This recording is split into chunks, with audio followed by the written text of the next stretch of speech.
Terrific. Well, thanks very much, and hello, everyone. I gather we've got folks from right across the country joining us, and I see that there's more joining as we get going. And thank you for taking time out of your busy schedules to hear about some information which we think is going to really help sector leaders as they're thinking about the future of fundraising and the future of their organizations. And so, with that, we're going to kick off, and just to start things off, we're going to introduce our panel. We're going to go through about a top 10 highlights that we think are some really meaningful information from the study that we've done. Then we got some questions for our panelists and to get their perspectives on the data and their thinking on what that means for organizations. We will take the opportunity to check in and see if any questions have come from those of you who are watching all of this. And that'll really take us to the end of the session, and hopefully for you it'll be of some great value. So just in terms of who we've got here today, and I am going to go off script right away. So as Marina mentioned, my name is Bruce McDonald. I'm the President and CEO of Imagine Canada, and we're joined today by Preeti Gill, who's the Associate Manager of Prospect Development at Covenant House, joining us from BC. Bobby Sani, partner and co-founder of Ethnicity Matters, and Michael Marvel, the Manager, Business Development and Strategic Relationships for PCPI, which is Progress Career Planning Institute. And what I might do is just ask each of our panelists to take about just 30 seconds and just maybe describe to the audience the company or the organization that you work for and kind of what you do in terms of the services that you provide to the community or the business that you're in. And maybe, Preeti, if I can ask you to kick off and just tell us a little bit about Covenant House in Vancouver. Sure. Thanks, Bruce, and thank you to everyone joining. I hope you can hear me okay. So I just wanted to start off by saying that I am a nonprofit professional, have been for about 20 years now. My focus is on something called prospect development, which is really about sort of, trying to engage new communities of support for the organizations where I work.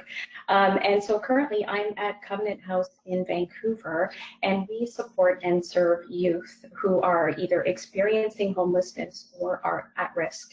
And the youth we serve are between the ages of 16 and 24. And we have been around in Vancouver for more than 20 years. Happy to be here. Terrific, thanks, Preeti. Bobby, over to you. Good afternoon, everybody. My name is Bobby Sani. I'm a partner and co-founder of Ethnicity Matters. We are a multicultural marketing and advertising agency based in Toronto. I've got about almost 20 years of experience in multicultural marketing, predominantly on the corporate or client side, and about 7 years ago ventured out and started this agency. So in essence, we help organizations right across Canada and the US drive growth for their organizations by engaging ethnic and new immigrant communities. I'd say though in the last few years, and I do credit Bruce and another good friend of mine from Toronto Foundation, really just opening my eyes to the opportunities within a multicultural philanthropy. So I think it's not only has it become part of the job, but it's really become a bit of a passion for me as well to understand it and see how we can help organizations grow. Great, thanks, Bobby. And Michael. Yes, thank you, Bruce, and thanks to Preeti and Bobby too for being part of the panel. I am the Manager of Business Development at Strategic Relationships at Progress Career Planning Institute. We are a employment services provider out in Toronto East, where we used to call Scarborough. We really help people find work, but over the years we've developed a kind of expertise or a lot of experience working with internationally educated professionals, which is a specific part of the immigrant community. And as part of that, we have a conference, and that I do some fundraising for. And so part of the interest for us at PCPI is to understand, while we are serving the immigrant community, we wanted to take a look at how we can also engage the immigrant community in helping us develop our our donor relations and our sponsorship relations. So that's part of where we're coming from. I have had over 30 years experience in sales and marketing, been an entrepreneur, worked in the political fundraising as well. So now it's interesting to see how we as PCPI as part of the nonprofit community can really work with engaging the immigrant community going forward. Terrific. Well, thanks very much. And as you can see, everyone, we've got really a stellar panel of people that bring a real range of perspectives and experience. So we'll be looking forward to hearing their thoughts. As we now get into a little bit about some of the data, part of the conversations that have been taking place as a sector is what is the future of philanthropy? And I think this statement's really vital. Understanding and engaging with Canada's growing immigrant mosaic is no longer a luxury; it's a business imperative. And we are witnessing changes as Canada welcomes more people to our shores and become vibrant members of their community.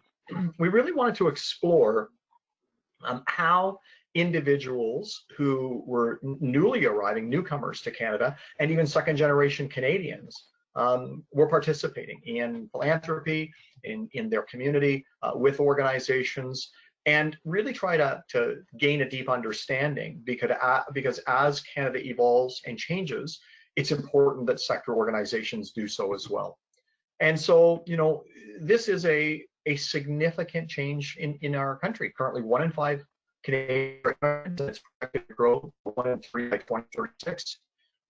With over 320,000 newcomers arriving each year, and that's projected to surpass 1 million in the next 3 years, and add to that almost 500,000 international students, with over 60% staying after graduation.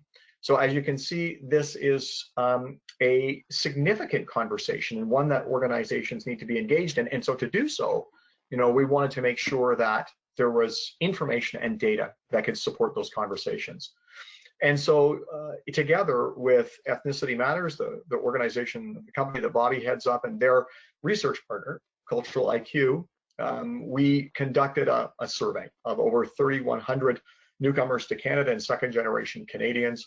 That took place between February 3rd and March 2nd of this year. We did some initial polling in April 2020, really during the height of the COVID pandemic, to make sure that the findings that we saw in the earliest stages of COVID were holding, because certainly it feels like a totally different world than it did 6 months ago. The communities that surveyed included South Asian, Chinese, Filipino, Afro-Caribbean, African, Arab, and Iranian. You can see the geographic disbursement and where those respondents came from. And it was done in partnership with Ethnicity Matters, in partnership with Blackbaud Canada, and also, important to note, a collective of foundations and nonprofit organizations also contributed financially to ensure that this could get done. And it's kind of hopefully a new model for us going forward, where in trying to wait to get a lead supporter at a significant gift level, that when many of us have aligned interests, if each organization puts in a bit, we actually can advance the work quite quickly. So wanted to spend some time and just give you some highlights from the study. And I should mention that this is also a sneak preview. The full study report, which is really quite rich in data, won't be coming out until mid-August for public consumption, but we wanted to kind of get people ready for it, get them thinking about it. And so today we're going to give you some highlights from the study. So first of all, most respondents have familiarity with Canadian charities. You can see that 61% of respondents said they're moderately or very familiar with charities, and 58% with nonprofits. This familiarity tends to be slightly higher amongst those who've been in Canada for less than 3 years or more than 10, and amongst those born in Canada. And greater familiarity among recent immigrants may be because they have direct experience with charitable organizations as service recipients. In many cases, when people come to Canada, they connect with government and the charitable and nonprofit sector as their first 2 points to get established as they start to seek places of to live and to work and to raise their families. And so it does sort of stand to reason and make sense that that top of mind awareness around familiarity for charities and nonprofits is there, because that's some of the first experiences that would be had upon arriving in Canada. Respondents had high rates of giving, and I think for those organizations who are looking for what is the future of philanthropy, these are some key findings.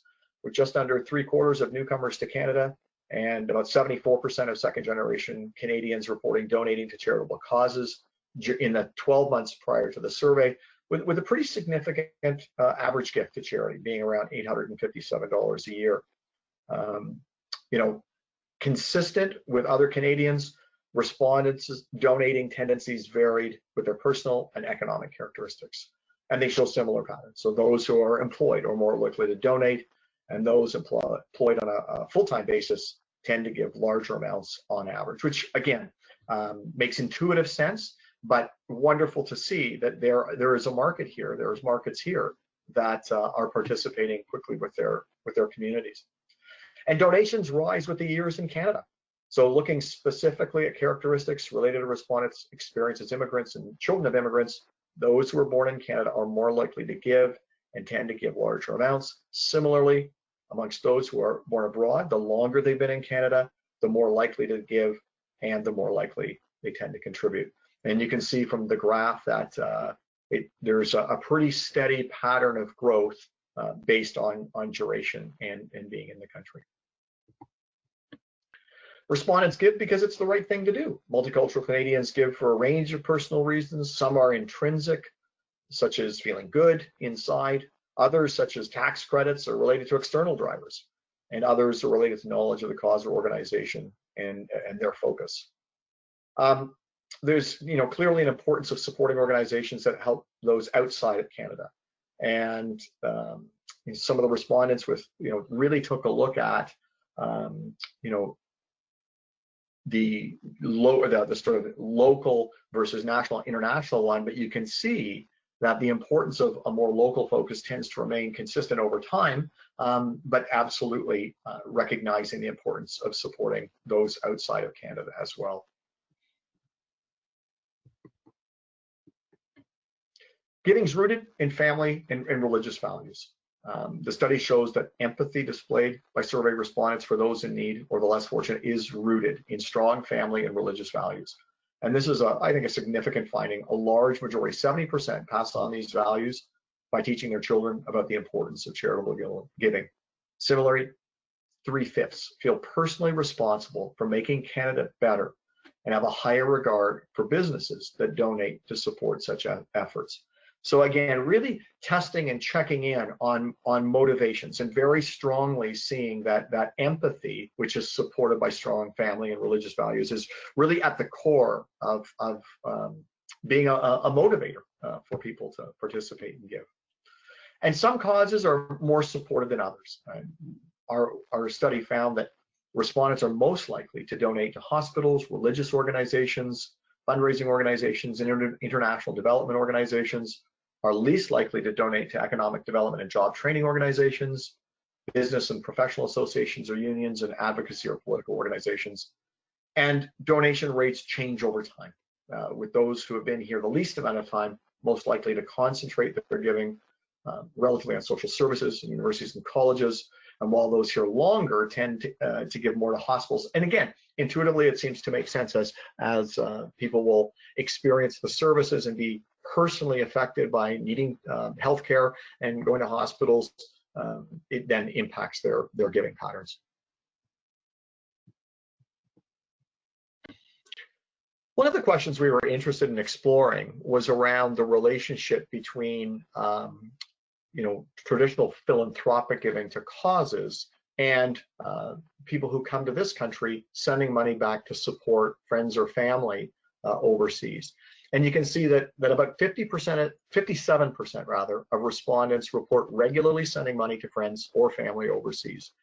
And that collectively, the value of these funds, it's considerable. In fact, it's larger than the average traditional philanthropic gift at around just over $1,000. The likelihood of the giving trend tends to increase, but how frequently newcomers and second-generation Canadians send abroad, and among those who donate at least annually, donation amounts also tend to increase with the frequency of sending funds abroad. So really strong relationships, strong correlations there, and still supporting friends and family overseas, a key motivational driver, and another expression, I think, of generosity, although done in a more informal way. We were also curious to understand the impact of seasonal giving, and if there was any. So respondents say their impulses toward giving are most likely to be affected by Christmas, and you can see that that's particularly true from Afro-Caribbean and African, Filipino and Chinese backgrounds, but that you can also see the influence of other religious observances that encourage generosity and philanthropy as coming into it. Ramadan and others, and with over a quarter of South Asians said that Diwali motivated them to give about the same level as Thanksgiving for all respondents. So as organizations are thinking about prospects or current donors tying into points in time, many linked to religious observances that express generosity, might be something for organizations to consider.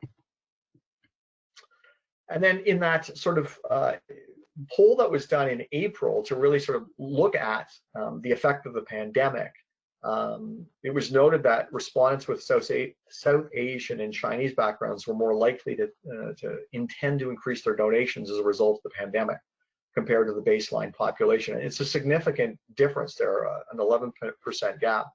And similarly, 33% of those from South Asian backgrounds and 25% of respondents of Chinese backgrounds indicated that they intended to volunteer more compared to just 20% of the baseline general population.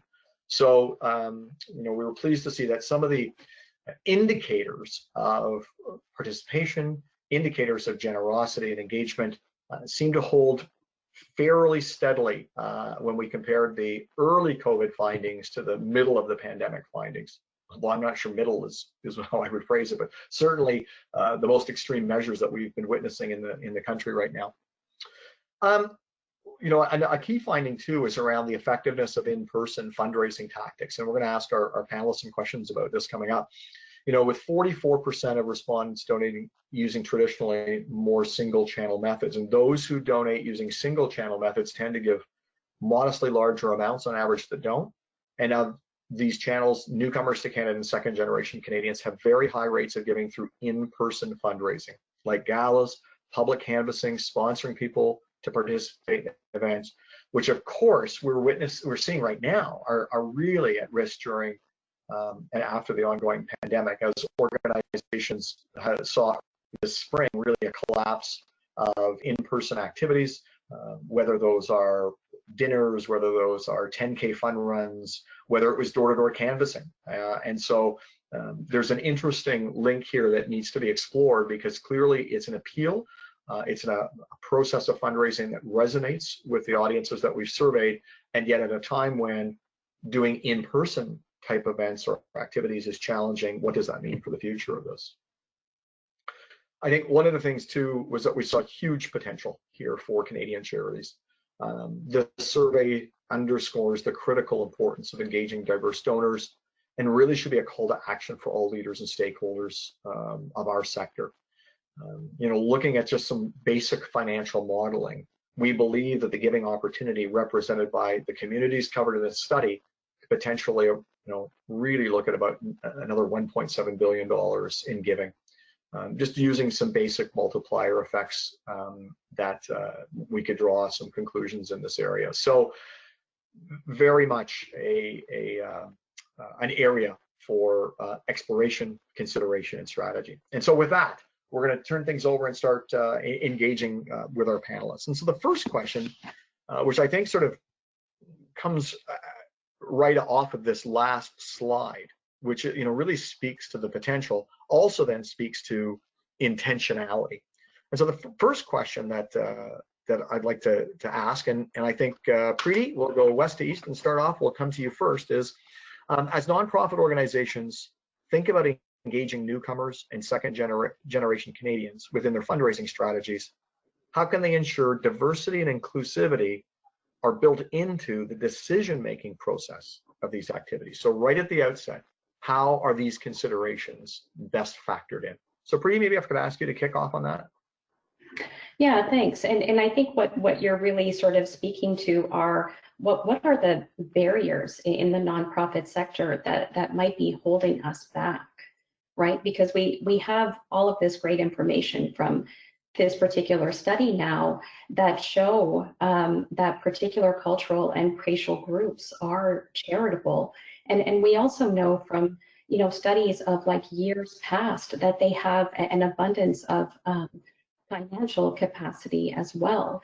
There was a big bank that did a study back in 2013 that showed of, all high net worth Canadians, 48% identify as people who are people of color. And we knew that back in 2013. So now we know that they have financial capacity, we know that they have charitable gift capacity, and now it's really like on us to, I think, at an agency or organizational level, really try to understand a bit more deeply about, our own donor bases of support. Because I'm going to argue that our donor bases of support are already diverse, right? They have to be, like, based on population numbers and the financial capacity that I just explained. In the organizations where I have been, I have seen a lot of existing diversity in our donor bases of support. But what there is a tendency to do is to go back to a couple of things, and this is a very big question, but there are a couple of things that are holding us back.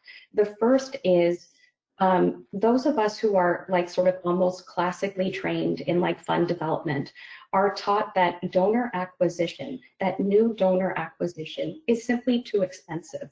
So we are constantly and consistently encouraged to go back to the same donors and to the same volunteers for support time and time again. And they are very important to our causes. But this sort of myth that donor acquisition is somehow too expensive to focus on really holds us back, especially in small organizations where there are few fund development staff. I think another thing that holds us back, and what I have observed in the 20 years that I've been in the sector, each of the CEOs and executive directors that I've worked for have all been white. So, the nonprofit staff tend to not be diverse. And I think we need to have that conversation as well as talk about the, charitable giving potential of diverse communities. We need nonprofit staff who are also diverse and who are well-versed and are culturally sensitive and have the abilities to approach donors from their own communities to appeal to them for support. So I think we have a lot of work to do in our sector in terms of helping diversify nonprofit staff generally.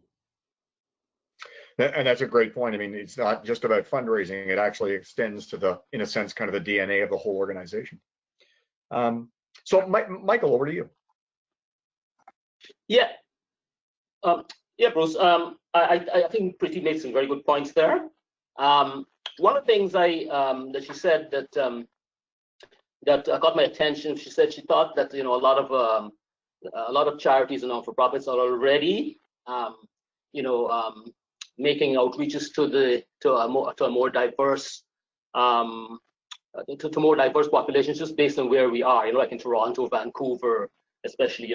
That's probably true. But I think one of the things we probably an organization should want to do is to know where they are in terms present day. That is, have some data around how much of your donor activities and your fundraising activities are really touching diverse communities. And so put together some data. I mean, this study is helpful in the sense of telling us, what some of those groups are thinking and how they're and what motivates them and how they see the whole philanthropic world. But I think you need to know about your own organization and to know where your organization kind of stands in terms present day, so that you can measure if you are actually improving the way in which you are reaching a more diverse community ongoing. The other thing she mentioned too, I think, is you have to also make it a priority in the organization, right? I mean, it has to be a priority in the organization, that you are going to focus on making sure that your donor base and your fundraising base is more diverse and more inclusive. So that's built into the DNA, as you said, Bruce, of the organization. And also do some training around how to reach out to diverse and diverse communities across the country, across Canada. Every group, different groups have different ways in which it's more effective to have an appeal done. It's good to know about what are some of the unconscious biases that we have built into our perception of dealing with certain communities. So doing some training around helping your organization to understand this whole ecosphere, I think would be important as well. That's great. Thank you. And Bobby, any thoughts on this one? Yeah, to actually echo and add on to some of the points that have already been made, I think really for any organization that's really looking to tap into this growth opportunity, it starts with strategy and data. I've always believed that strategy is the cornerstone of change, and data is the building blocks for that strategy. And unfortunately, we can't see the audience today, but I would hope that everybody that saw the upfront that you did in taking everybody through the highlights, that you're getting some head nods and people were acknowledging that obviously the face of Canada is changing and there's a tremendous opportunity amongst these donors. And to Michael's point, I think definitely the starting point is actually really know thyself. Obviously, all nonprofits across Canada are different. There's diversity within diversity. There's small, there's big, there's differences in mission. So it's really an understanding of who you are and where you operate. Geography obviously will play a massive role. The Toronto market is different than Vancouver, is different than Edmonton. So it's really understanding those nuances by market and really the growth potential by those markets as well. But then also setting those benchmarks as well, seeing how your existing donor base fares versus the general population that you might be serving. Are you over-indexing? Are you under-indexing? What are some of those gaps?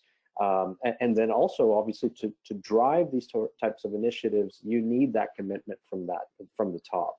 It starts really from the board level to the CEO, the executive director, and should permeate the organization.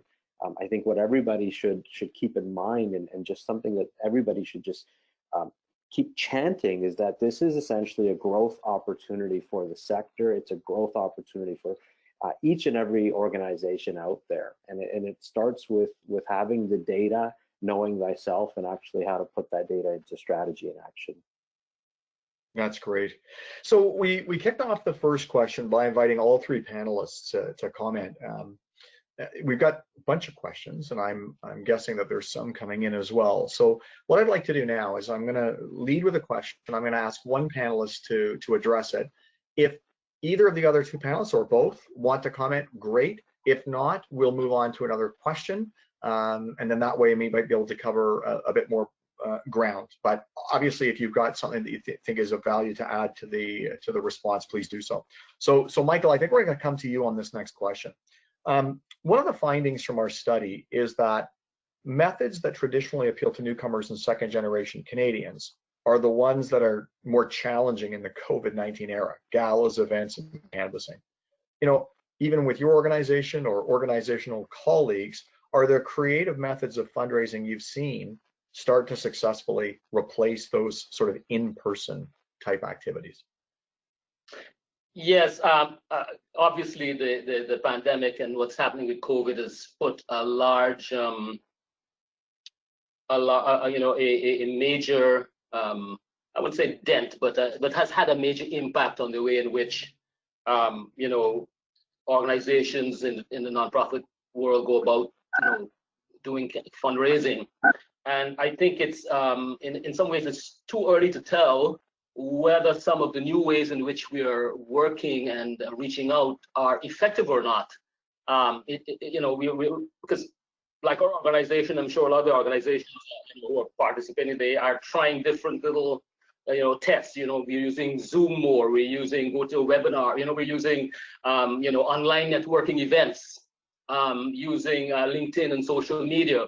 I think the thing that is focused for our organization is to go to social media more, because I think that's the way in which people are still connected in a very big way.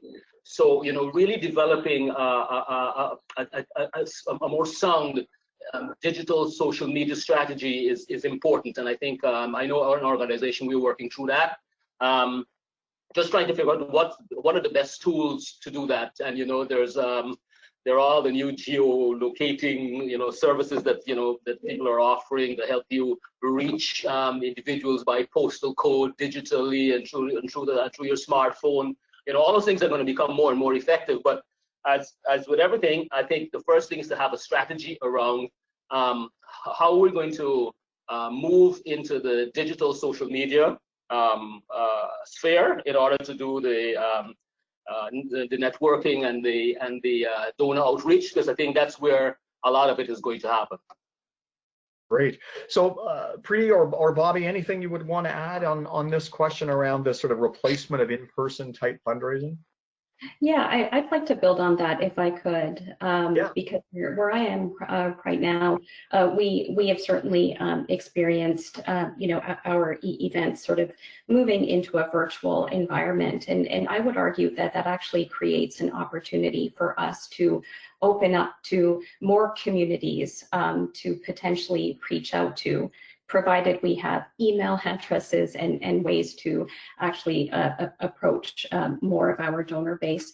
And I'm also going to touch on something that I think might not necessarily be as popular because it doesn't reach as many, people in like one fell swoop. But I would say, especially when it comes to diverse donors, checking in individually, taking it, a more individualized approach to sort of learning more about how these individual diverse donors, what their interests are, what their motivations are, what they care about. I think now it's a really important time to sort of try and do that work. Especially as we're seeing that our general donor population is shrinking, and there are fewer donors in Canada, but they're making larger gifts. And so here, charities and nonprofits and foundations have this opportunity to sort of tap into these new communities. And I would argue that we now actually have allowed ourselves a little bit more time to actually check in on a more individualized basis. So if you have an opportunity as a charity or a nonprofit to say, have conversations with your donors who hail from diverse backgrounds, but you haven't really had an opportunity to really talk to them about, the kinds of conversations that are happening now around race, racism, and maybe like soliciting their feedback and advice on how they're feeling about these topics in really tactful ways.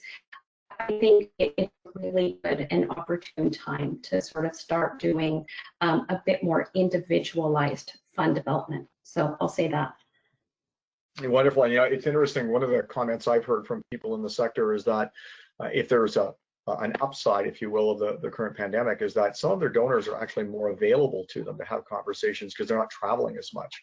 And so to your point, Preeti, about having these sort of it might be a Zoom-based call or a video conference, but a more in-depth chat, that some of them actually have more time for that now because they're not on airplanes or traveling as much as they have. Bobby, is there anything you want to chime in? Otherwise, I'm going to come to you to kick off the answer to the next question. Yeah, quickly, just to top up, and it's more of just, future facing when the full survey comes out. One of the findings was the importance of technology amongst these communities. And I think, to the points that have already been made, technology has definitely changed the way we're all living and communicating. And I think, no doubt has that created change and opportunity for the sector. But one of the little nuggets and clues for everybody on the line is that because we do live in such a multicultural country, we can actually take cues from other parts of the world as well. We can globally benchmark to see, what are some of the strategies that are working in India, China, the Philippines, etc., and how can we actually adapt some of those strategies in in Canada, it actually helps to take some of the guesswork out. And I can think of one organization, I believe it was the Osler Foundation, that, just like everybody else was, or many organizations were hosting the, stay home concerts and that sort of thing. They hosted a virtual concert in partnership with a major Punjabi media network. And they were able to raise a couple $100,000 in doing a virtual stay-home concert. So it's great to see how these types of strategies are actually being adapted by Canadian companies to tap into very unique multicultural opportunities as well. Good stuff. So Bobby, we're gonna stay with you to kick off this next one. And Marina, just to let you know, after the respondents to this question, I'm gonna see if there's any that have come in from any of the folks who are online. So one of the most common reasons cited for giving in the study was familiarity with charitable causes. Yeah. What are ways that you would suggest organizations can engage with newcomers to Canada to cultivate a relationship with them prior to making a donation appeal? So that connectedness, that engagement. Are there thoughts that you've got on that?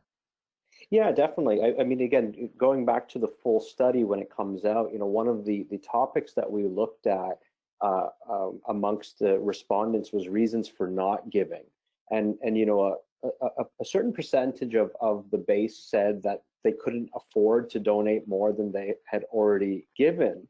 But actually, if you look at the responses and actually aggregate it, a lot of the gaps really came down to communication. So not giving because they couldn't find a cause that was worthy. No, some people blatantly had said nobody asked me. Others said they just didn't know how or where to give. So I think definitely communication plays a big role in wanting to tap into these communities.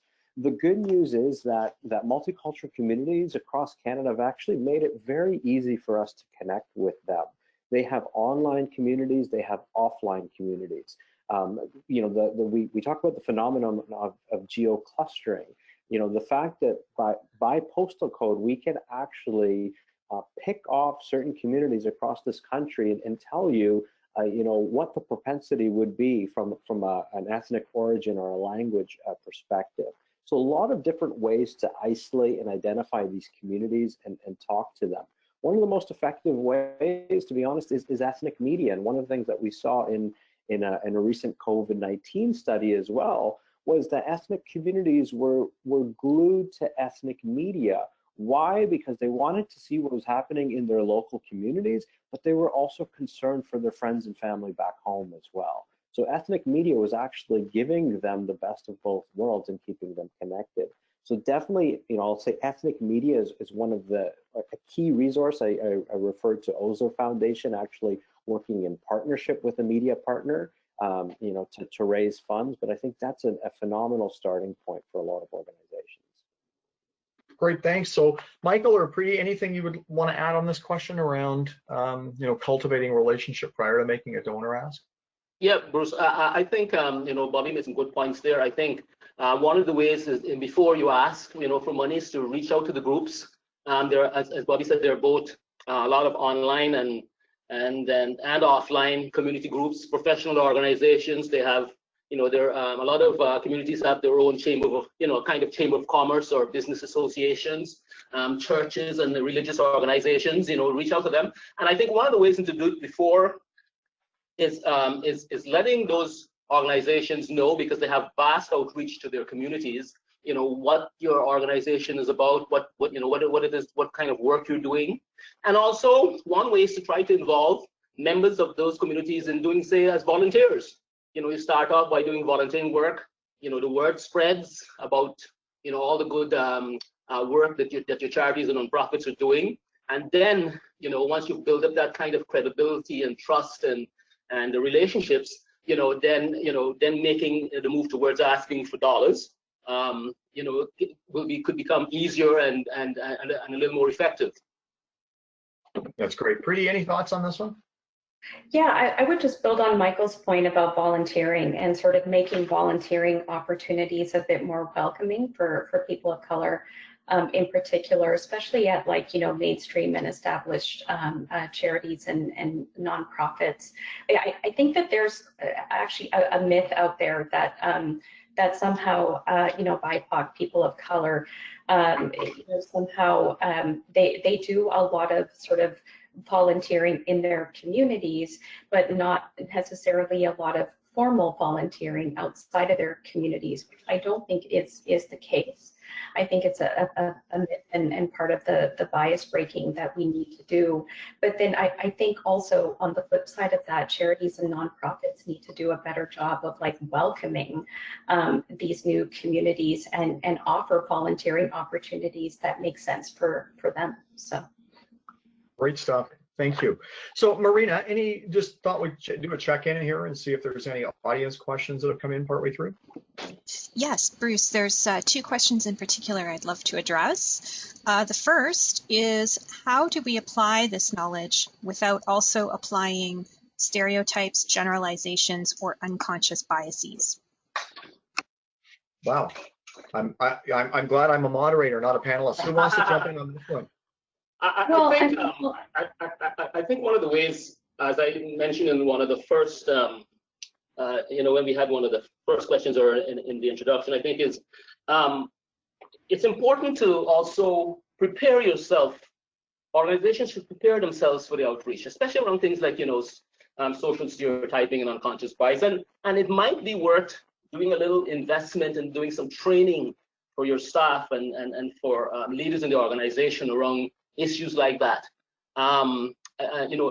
Bring in members of the community, talk to those, in small groups, maybe little focus groups or whatever, to talk to them about what are some of the best ways in which to speak to those communities about the work that you're doing and how individuals in the community can contribute to your charities and nonprofits, either through donation or volunteering.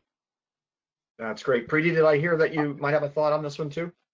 Well, it sounds like it was a white person asking that question, to be completely honest, right? Because I hear a little bit of fear there in terms of wanting to approach, these sort of new and diverse communities. And I'm just going to build on what Michael said. I think there does need to be some sort of internal dialogue. You do need to prepare yourself to have, culturally sensitive conversations. It does require formalized implicit bias training for sure. We need to have more conversations and become more racially literate. Absolutely. We also need better hiring practices to make sure that nonprofit staff are diverse and that they continue to come from diverse communities. So I think having that implicit bias training and offering that to all staff is just critical. Wonderful. Bobby, do you want to offer any thoughts on this one? Yeah, I love the points that have been made, but I think for anyone, that is obviously curious about the opportunity, but it sounds like, afraid of making mistakes. It's easy to ask for help. A great starting point is, yes, start with your own organization and your diverse staff. Now, the warning there is, don't take, the lone Chinese or South Asian or Filipino colleagues' opinion as the strategy. It's absolutely a starting point. But whether it is your existing employee base or just going out into your network, asking for help, asking for guidance is absolutely acceptable. The other thing that we're seeing actually with the rise of the Black Lives Matter movement and the focus on diversity and inclusion is really the need for organizations to have ERGs or employee resource groups as well. And just the role of those ERGs, helping organizations tap into those nuances and insights, and really the connection to community is so important for the organization, really from an innovation and engagement standpoint, but also from an employee standpoint. You will see employee satisfaction and engagement, and even as a recruitment tool to bring in new talent, so effective. So highly recommend establishing employee resource groups that are focused on these type of topics and opportunities. Great suggestions from all three. Maria, what was the second question that you had? Yes, and first I just wanted to mention that the person who asked the question just wanted to identify that they do identify as a racialized person. So I'll just put that out there. The second question I wanted to cover is about COVID. How do you think that COVID will impact the findings of this survey, especially over the next couple of years? But also perhaps the panelists can speak a little bit to some of the current issues. For instance, we've had a few questions about volunteering being particularly tricky right now. So perhaps we could look at kind of like the impacts right now, but also the longer term impacts. Yeah, great question. So who wants to jump in Bruce, first? I could probably jump in there, just knowing the ins and outs of not only this study, but also having done a recent COVID study as well. Speaking to the ethnic communities as well. I think definitely the world is in reset mode. You know, between COVID and the focus on racism, diversity, inclusion, organizations and individuals are just really resetting right now and really trying to figure out what matters to them. I think you know, the definition of community has evolved and changed.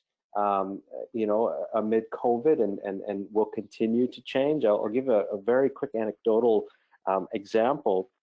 You know, my mother was continuously seeing advertisements on a South Asian. I should just let everybody know I'm a South Asian Canadian born in Canada. My parents have immigrated to Canada about 40 years ago. But my mother was seeing an advertisement continuously on a South Asian television network, basically advising people to donate to a temple in India because of COVID. And my mother wanted to make that donation, so she talked to me about it, and I believe that it actually involved making a remittance to this temple and that sort of thing. And literally after a 15-minute conversation with her and really just probing into, well, why does she want to donate there and not locally, it was actually very evident. And one of the hypotheses that I will have is that people's definition of what is community may change. I think now she has a different sense of community and belonging to the local community. Long story short, she actually ended up donating to a local hospital versus sending it overseas. And I think that's just caused her and a lot of other people to reevaluate what's important and how we're going to make decisions. I think organizations are obviously making strategic decisions now amid COVID, and understanding the growth opportunities amongst newcomer and ethnic communities is so very important. The face of this country is changing. Along with those changes come nuances and differences in habits. So all organizations really need to reevaluate their growth strategies and how they're going to serve donors and prospective donors a little bit differently. Because of not only the pandemic, but it's a bit of a perfect storm with everything that's going on out there right now. Can I just intervene for a sec? Because I just want to, first of all, apologize to the person who asked the question, and for me to make the assumption that they were white is not what I meant. I sensed a bit of fear in that question, so I apologize for that. But you know, I also want to, on that point, and what Bobby was saying is, you know, we need to have like a better understanding of how our donors actually self-identify. We cannot be making assumptions based on their skin color or where their parents come from about how they identify. So for an example, I do not identify as a person from the South Asian community. I don't identify as Indo-Canadian in the way my parents do. I am simply brown. I was born and raised in Canada. You know, I don't have strong ties to India, to my parents' homeland. And so it's really important for, I think, for charities and nonprofits to start to ask questions of their donors and collect data about how they self-identify. And that's a significant like the amount of work, given that a lot of charities, nonprofits, and foundations don't ask for a lot of donor information, period. They really just ask for your first and last name, perhaps your salutation, and your home address in order to send a tax receipt for a donation. So it's going to require a real shift on our part in our sector in sort of like wanting to get closer to how people, like what people actually care about and how they actually identify. Great. And Michael, anything that you want to offer on this one? Just briefly, it's interesting, Bruce, and for folks listening, that in the midst of the COVID pandemic, we had this enormous movement. I mean, basically emanating from the United States, but going virally worldwide around Black Lives Matters and the incidents that happened in the United States. And everyone in various countries around the world, reflecting on, like a kind of reassessment of, values and what's important. So COVID has, and this was done during the COVID pandemic when people can't get together, as much as they could, even though, there's been demonstrations, in almost all the countries around the world around Black Lives Matters and matters of diversity and inclusion. So one of the things that I believe is coming out of the COVID pandemic is groups are finding ways to work together. And I think there's been an increased capacity for empathy and for understanding, the work that charities and nonprofit do in trying to make our societies better and better places to live for all the citizens and for everybody in the world. So I think while the pandemic is definitely going to cause some changes in the way in which we fundraise and build donor bases, etc., it's also we're also living in a moment, because of all the events that have happened recently, along with the pandemic, where people's I think have an increased capacity to care and to make efforts to alleviate a lot of the things that charities and nonprofits work for. So I think there's going to be increased opportunity for us to engage with communities, especially diverse communities, make our organizations more inclusive, because I think that's now become a focus, and therefore making outreaches to those communities, those are diverse communities, for volunteerism and donations, paradoxically could increase at the same time. So I think it's a moment which we have to pay attention to, learn, from what's going on, make our organizations as flexible as possible, and definitely focus within our own organizations in making our own organizations as diverse and inclusive as possible, so that it will help us to make outreaches to those more diverse communities and make it more inclusive for people in the sector. That's great. So I need to be mindful of the time here, because quite frankly, I think we could go on for quite some time. There's just so many interesting questions to be explored. So I'm going to ask each panelist 30 seconds if there's one thought to leave with the audience today as it relates to thinking about organizational evolution and working with newcomers to Canada and second generations, more Canadians. If there was one thought that you would leave them with, what might that be? 30 seconds tops, and then we'll turn it to Marina to wrap things up. So Pri, how about we start with you? If there was one thought I wanted to leave the audience is sustaining interest in this topic. What I have found in sort of preparing for this panel and doing a little bit of my own, like information surveying and research into diverse communities and diverse, donor communities, is that our interest in this topic seems to ebb and flow quite a bit. And I can completely appreciate and understand how there's increased interest, especially at a time like this. And I just hope that we sustain that interest. Great point. Thank you. Michael. Yeah, I think a couple of learnings, I think, which I would suggest as well as a learning that I had from following the study is, don't make assumptions. the capacity of diverse communities within Canada are from we can see from the top slides that you showed, Bruce. It's there. There is capacity to because people want to help, and I think to Preeti's point, things that organizations do are because of the focus of an organization, and the focus usually comes from the leadership of the organization. So we have to have the leadership of the charities and nonprofit sector make this a priority to make their organizations more diverse and inclusive, and that will help them in an outreach to a more diverse and inclusive community. Great, thank you. And Bobby. If I was to talk about the future of philanthropy, for me, it's diversity.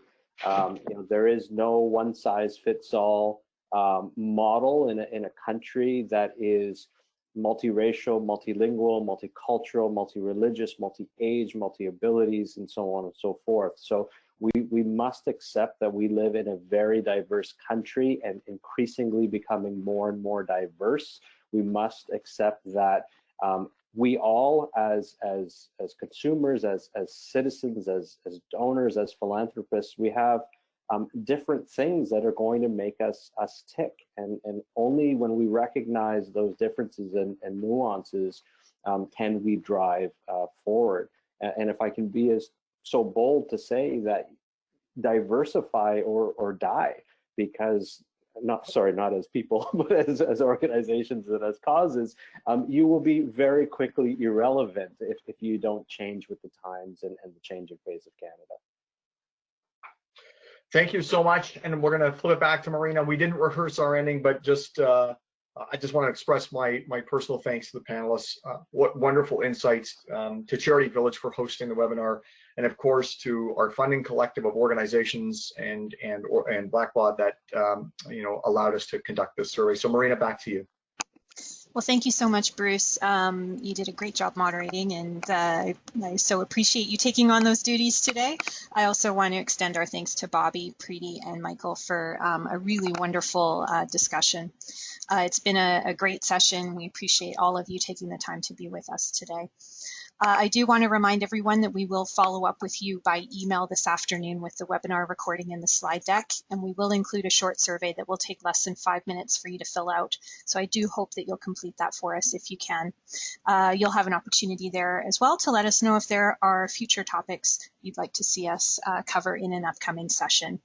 On behalf of Charity Village, thank you again for joining us today. Our next free webinar will be held on Thursday, August 13th, and will feature a discussion of how nonprofit leaders can better support their staff during uncertain times. We'll include a link in the email that we send later today in case you'd like to register.